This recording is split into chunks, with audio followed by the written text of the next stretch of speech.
જાફરાબાદ તાલુકાના ટીંબી ગામે રૂપેણ નદી કિનારે બિરાજમાન શીતળા માતાજી મંદિર ખાતે ભક્તોની ભીડ ઉમટી હતી। નાગેશ્રી પોલીસ સ્ટેશનના સ્ટાફ દ્વારા ચુસ્ત બંદોબસ્ત ગોઠવવામાં આવ્યો હતો। અમરેલી જિલ્લાના જાફરાબાદ તાલુકાના ટીંબી ગામથી આશરે 2 થી 3 કિલોમીટર દૂર આવેલું રૂપેણ નદીના કિનારે બિરાજમાન શીતળા માતાનું મંદિર પૌરાણિક હોય આ મંદિરનો મહિમા કંઈક અલગ જ જોવા મળી રહ્યો છે। ત્યાં બહોળી સંખ્યામાં શીતળા સાતમના દિવસે લોકોની ભીડ ઉમટી। પૌરાણિક મંદિર હોવાથી દર વર્ષે અહીં દૂર દૂરથી લોકો દર્શન કરવા આવે છે। જાફરાબાદ તાલુકાના ટીંબી ગામેથી શાણા વાંકિયા જતા રોડ પર આ શીતળા માતાજીનું અતિ ભવ્ય મંદિર આવેલું છે।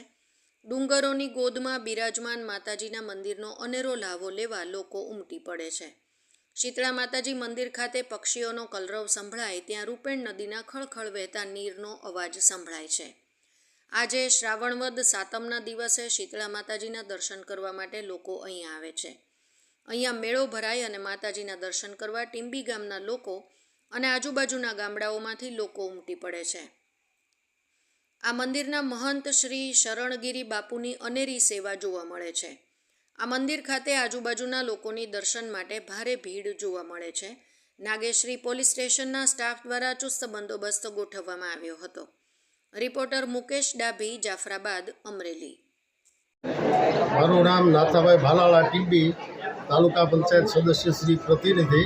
આજરોજ ટીંબી ગામને આંગણે શીતળા માતાના મંદિરે સાતમના ઉત્સવ ઉજવાય છે। તેમની અંદર તમામ સમાજના લોકો, હિન્દુ અને મંસૂરી ભાઈઓ તથા બધા સમાજના લોકો ભાવભર્યુંથી ઉત્સવ ઉજવે છે અને અહીંયાની જે મહંત શ્રી સીતારામ બાપુની અધ્યક્ષતામાં તમામ સમાજને આનંદપૂર્વકનો એક લોક ભવ્ય મેળાનો પણ ઉત્સવ થાય છે।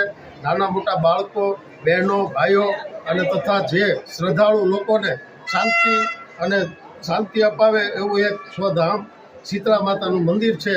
તેમને આંગણે ભવ્ય કાર્યક્રમ શીતળા માતાનો ઉજવાય છે અને બહુ રળિયામણું અને સારું કાર્ય થાય છે। બસ એટલું કહી અને વિનંતી। અમે બ્રાહ્મણિયા ટીંબી આજરોજ શીતળા સાતમના દિવસે ટીંબીથી 2 કિલોમીટર દૂર શીતળા માતાજીનું મંદિર આવેલું છે। ત્યાં લોકમેળો યોજાય છે અને આજુબાજુના વિસ્તારના 25 થી 30 ગામના લોકો અહીંયા મેળાનો આનંદ માણવા આવે છે અને ખાસ તો અમારા જે મંદિરના મહંત જે સીતારામ બાપુ છે તેના ખૂબ પ્રેમાળ સ્વભાવના હિસાબે આખું સમગ્ર ટીંબી ગામ અહીંયા સવારથી લઈ અને બપોર સુધીમાં દર્શન કરવા માટે પધારે છે અને નાના ભૂલકાઓથી લઈ અને તમામ વડીલો અહીંયા આવી અને મેળાનો આનંદ માણે છે। મારું નામ અશ્વિન ગોસ્વામી છે। જાફરાબાદ તાલુકાના ટીંબી ગામેથી હું વાત કરી રહ્યો છું। ટીંબી ગામથી 2 કિલોમીટર ગીરમાં મધ્ય શીતળા માતાનું મંદિર આવેલું છે। ત્યાં સાતમનો પરંપરાગત મેળો ભરાય છે દર વર્ષથી અને અહીંયા મેળામાં માણસો શ્રદ્ધા સાથે મોટી સંખ્યામાં ઉમટી આવે છે અને મેળાની પરંપરાગત મજા માણે છે અને શીતળા માતાના દર્શન કરી અને ધન્યતા અનુભવે છે। અહીંયા લગભગ મારા અંદાજે 40-45 વર્ષથી એક ધારો મેળાનો આ રીતે જ પ્રોગ્રામ થઈ રહ્યો છે અને અહીંયા આજુબાજુના 42 ગામોથી માણસો મેળાની મોજ માણવા માટે આવી રહ્યા છે।